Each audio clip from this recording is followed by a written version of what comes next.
Hola, ¿cómo están? Dios les bendiga. Soy yo, el Pastor Martín, y bueno, quiero hablar un poco en relación a ese video que hice con respecto a la cruz de Jesús. Ahora bien, yo de verdad que cuando hice ese video solo quería hablar de la historicidad de la cruz en el mundo cristiano, sea católico, sea evangélico, sea ortodoxo, el significado de la cruz en el mundo cristiano, que por mucho tiempo se ha desligado del mundo judío, que es de donde proviene nuestra fe. Fueron judíos los que nos trajeron el Evangelio y por lo tanto todo lo que rodea a Jesucristo tiene que ver con el contexto hebreo.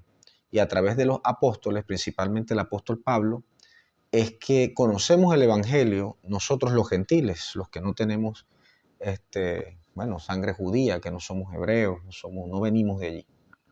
Bueno, esa comprensión de esas cosas, la comprensión de esas cosas es en la Biblia. Muchos me criticaron por ese video.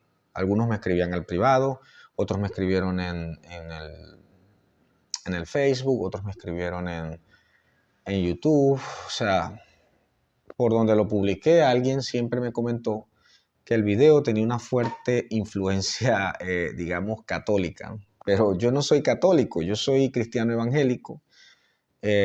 Nací en una cuna evangélica, mis padres son pastores, por años me he dedicado al ministerio y no tengo que ver en nada con los católicos, a diferencia de mi esposa, que sí fue católica en su niñez, digamos, y parte de su familia, los cuales respeto mucho.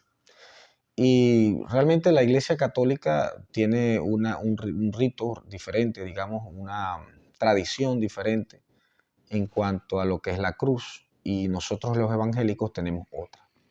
Ciertamente la cruz por años no la usaban los evangélicos para diferenciarse de los católicos, y esto por supuesto creó sobre todo aquí en Latinoamérica, creó ese contraste en el que si un evangélico usaba una cruz, estaba haciendo referencia a algo idolátrico.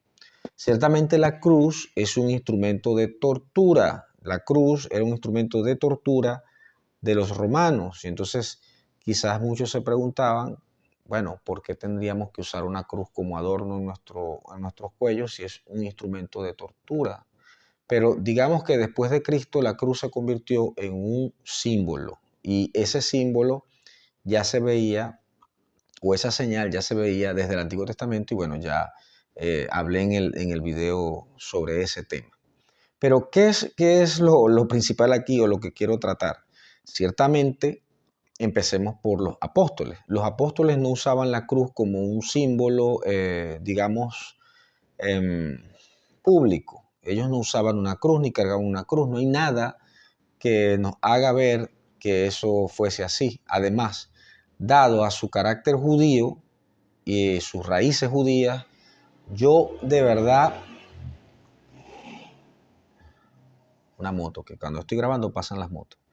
Yo de verdad dudo que los apóstoles hayan usado alguna vez una cruz, pero la cruz ya era un símbolo y para los cristianos ya era parte de la vida cristiana. Si lo vemos desde este punto de vista, habían cristianos en Occidente y habían cristianos en Oriente, de manera que los cristianos que estaban por ahí por Turquía o que estaban más cerca de Israel, esos cristianos de esas diásporas, no usaban la cruz como símbolo, pero los cristianos que se fueron a Roma, esos sí comenzaron a usar la cruz como símbolo, o digamos que antes de Constantino, por lo menos la tenían ya como un símbolo de Cristo. Ahora bien, quiero resaltar otra cosa importante en cuanto a la cruz, y es que la cruz no es un símbolo, es un símbolo universal, por de ahí viene la palabra católico, ¿verdad? Universal, es un símbolo universal del cristianismo. Pero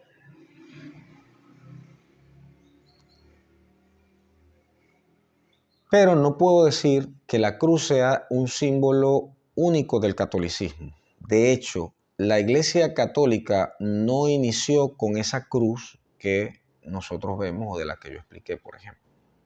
La Iglesia Católica, o la Iglesia Universal, o el Sacro Imperio Romano empezó con una cruz llamada el crismón. El crismón es algo muy distinto a la cruz que nosotros conocemos. Ahora, vamos a verlo desde este punto de vista. ¿Qué es el crismón? Bueno, el crismón es una visión que tuvo Constantino cuando iba a pelear, creo que contra su cuñado, su primo, no sé qué familiar era, Magencio. Cuando iban en esa batalla, él tuvo un sueño y en ese sueño él vio al crismón, vio el símbolo del crismón y lo asoció a Cristo. ¿Por qué? Porque Cristos se escribe con esas dos primeras letras del crismón, que para nosotros es una X y una P. Debería ser una C y una R, ¿verdad? Una R de Cristo. Entonces, esas dos letras las vio juntas y entonces lo tomó como símbolo y con ese símbolo, dice la leyenda, ganó la batalla. Y desde entonces ese fue el símbolo de la iglesia, ¿no? También del Sacro Imperio Romano por muchos, muchos años. Hasta que, bueno, hubo reformas dentro, pasaron muchas cosas dentro y, bueno, pues pensaron a aparecer que si la cruz latina, que si la cruz tal y todo esto, aquello. La cruz, por supuesto, de San Ignacio o San Francisco de Asís, perdón. Todas estas cruces que nosotros conocemos. Pero no precisamente había, digamos, estas cruces eran unos símbolos, pero realmente la cruz, como la describí en el video pasado, es el símbolo universal del cristianismo. Para que entendamos que Cristo tenía que morir en una cruz y para que entendamos que somos cristianos y nos une una verdad, nos une el sacrificio de Cristo en la cruz del Calvario para perdón de nuestros pecados. Bueno, quería hacer ese video aclaratoria. Dios les bendiga, estaré haciendo más videos. Tengo tiempo sin hacer videos. Dios les guarde.